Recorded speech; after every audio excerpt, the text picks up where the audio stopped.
22 अप्रैल को जो हादसा जम्मू कश्मीर की बैसारण वैली में हुआ, जो पहलगाम में पड़ती है, आज उस हादसे की वजह से देश गमजदा है। देश की आंखों में आंसू है, देश की आंखों में नमी है। लेकिन देश का टैक्स पेयर हमारे देश के भी सरकार से एक सवाल पूछना चाहता है कि आखिर 22 अप्रैल तक बैसारण वैली में आर्मी का डिप्लॉयड क्यों नहीं हुआ था? आपने सेना में अग्निवीर के नाम पर भर्तियां कम क्यों कर दी थी? इस देश का टैक्स पेयर आखिर आपसे सुरक्षा की बहाली की मांग तो करता है। आपसे ज्यादा मजबूत नेतृत्व वाली सरकार अब इस देश में कब आएगी, इस बात की कोई गारंटी सुनिश्चित नहीं है। लेकिन अब तक अगर आप 370 हटा सकते हैं, 35A हटाने का प्रावधान कर सकते हैं, इस देश का दुर्लभ 500 वर्षों की कोड को हटाकर आप राम मंदिर बना सकते हैं, तो आप इस देश के नागरिकों को सुरक्षा नहीं दे सकते हैं। जम्मू कश्मीर में 35 साल की उम्मीदों के भरोसे 35 साल के बाद जिस आतंकवाद को समाप्त होने की एक उम्मीद थी, आपसे आस थी लोगों की, तब जाकर के लोग अपने परिवार सहित बैसारण वैली में छुट्टियां मनाने गए थे और उनको वहां पर मौत मिली। इन पाकिस्तानी बहसी दरिंदों ने, इन आतंकवादियों ने हमारे देश के इन नौजवानों को जैसे मारा है, उनको तो इसकी सजा कुदरत देगी, विधाता देगी। और आपसे भी उम्मीद करते हैं कि आप भी इसका मुंहतोड़ जवाब देने में सक्षम हैं और सक्षम होंगे भी। हम पीयूके भी लेंगे, पाकिस्तानी टेररिज्म को भी खत्म कर देंगे। लेकिन हम एक मिनट के लिए यह भी मानते हैं कि सोशल मीडिया के माध्यम से जो नैरेटिव, जो खबरें चलाई जा रही हैं कि यह इस्लामिक टेररिज्म है, ये पाकिस्तानी टेररिज्म है, हम मानते हैं ये इस्लामिक टेररिज्म है, ये पाकिस्तानी टेररिज्म है और इसमें टारगेट किलिंग करके मारा गया है, इसमें सुनियोजित हत्याएं की गई हैं।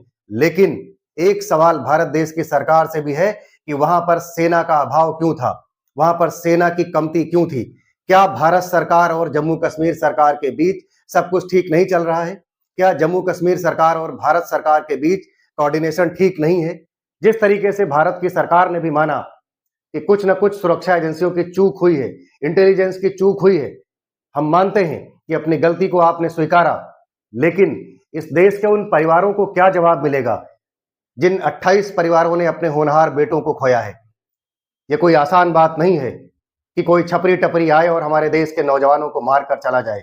उनमें आईएएस ऑफिसर थे, नौसेना के अधिकारी थे, डॉक्टर थे, वेल सेटल्ड लोग थे। अगर आप एक एक आदमी का निजी ब्यौरा खंगालें तो उसमें वेल सेटल्ड लोग थे, अच्छे खासे लोग थे। लेकिन आज उन परिवारों की आस लेने वाला 6 महीने 1 साल भर के बाद कोई नहीं मिलेगा। आज देश गमजदा है, इस देश के लोग भी इन सब बातों को भूल जाएंगे। लेकिन इस देश का टैक्स पेयर जो भरपूर मात्रा में टैक्स पे करता है, जो भी सरकार की पॉलिसी है उसको मानता है, तो क्या सुरक्षा की गुहार लगानी पड़ेगी? क्या सुरक्षा का हकदार नहीं है हमारा देश? आप अग्निवीर के नाम पर जो पॉलिसी लेकर के आए हैं, सेना में भर्तियां कम हो रही हैं और यह बात भारतीय सेना के पूर्व अधिकारी जीडी बख्शी ने भी एक निजी चैनल पर स्वीकारी है। उन्होंने भी इस बात के लिए भारतीय सरकार को घेरा है कि क्यों अग्निवीर के नाम पर सेनाओं का भर्ती होना नौजवानों का कम कर दिया गया है। आखिर क्यों? आपको किसने रोका है? देश आपसे पूछना चाहता है विश्वास के साथ कि आप बदला लेंगे, लेकिन देश आपसे इस बात के लिए भी पूछना चाहता है, आश्वस्ति चाहता है कि इस देश में सुरक्षा कब बहाल होगी। इस देश की 35 साल की उम्मीद थी जो आपके भरोसे लोग जम्मू कश्मीर में टहलने गए थे। जैसा कि सोशल मीडिया में चल रहा है कि जम्मू कश्मीर के लोकल बासिंदे इस घटना में शामिल थे। अगर शामिल थे तो उनको भी चुन चुन के मारा जाना चाहिए। क्या आपके पास कम ताकत है? क्या आप सक्षम नहीं है? हमारी सेना बहुत सक्षम है। हमारी सेना, हमारी सरकार बहुत सक्षम है। पूरी तरीके से दृढ़ निश्चयता चाहिए, दृढ़ता चाहिए। सेना और सरकार मिलकर के इन राक्षसों को, इन आतंकवादियों को निपटाने का काम जरूर करेंगे। लेकिन एक बात उन लोगों से भी मैं कहना चाहता हूं जो लोग अपने अपने घरों पर इस बात की सरकार से लगातार मांग कर रहे हैं कि हमें पीओके चाहिए, युद्ध छेड़िए, युद्ध छेड़िए। जनाब, युद्ध में भी हमारे बेटे मारे जाएंगे।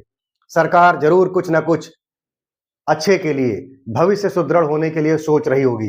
सरकार के साथ रहिए। इस युद्ध में भी सामान्य घरों के बेटे ही मारे जाएंगे। इस युद्ध में किसी नेता का बेटा नहीं मारा जाएगा। इस युद्ध में किसी उद्योगपति का बेटा नहीं मारा जाएगा। इस युद्ध में सीडीएस और एनडीए क्वालिफाइड लोग मारे जाएंगे। इस युद्ध में भी हमारे देश के वो नौजवान मारे जाएंगे, किसानों के बेटे मारे जाएंगे, सक्षम पढ़े लिखे युवा वर्ग के लोग मारे जाएंगे। बिल्कुल हम पाकिस्तान को धूल चटाने की क्षमता रखते हैं, लेकिन जब युद्ध होता है तो गोलियां दोनों तरफ से बरसती हैं, तोपें दोनों तरफ से चलती हैं और शहादत भी दोनों तरफ की होती है। जब युद्ध हमारा होगा तो पाकिस्तान इतना नालायक देश है कि वो अपनी सेना को भी सामने से लगाएगा, और जब सैनिक लड़ते हैं तो सैनिकों की वीर गति भी प्राप्त होती है।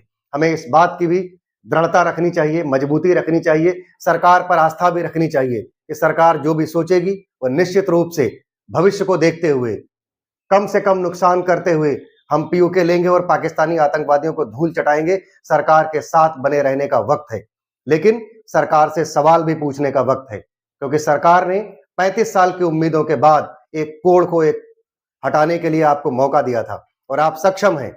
बस आपको चाहिए तो राजनीतिक रूप से दृढ़ता चाहिए, और दृढ़ता आप में दिखेगी, इस बात की भी पूरी उम्मीद है। प्रधानमंत्री जी से सब उम्मीद लगाए बैठे हैं कि उन्होंने जो कहा है कि आतंकवाद को हम मिट्टी में मिला देंगे, आतंकवाद मिट्टी में मिलेगा, लेकिन मजबूती से मिलना चाहिए, जड़ से आतंकवाद खत्म होना चाहिए। इस बात की उम्मीद लगाए बैठे हैं। आप इस विषय में क्या सोचते हैं? मेरे वीडियो के कमेंट सेक्शन में मजबूती से लिखिए और खुल करके लिखिए। अगर आपको मेरी कोई बात खराब लग रही हो तो आप मेरे विषय में भी लिख सकते हैं, लेकिन देश के खिलाफ नहीं होनी चाहिए। देश सर्वोपरि है।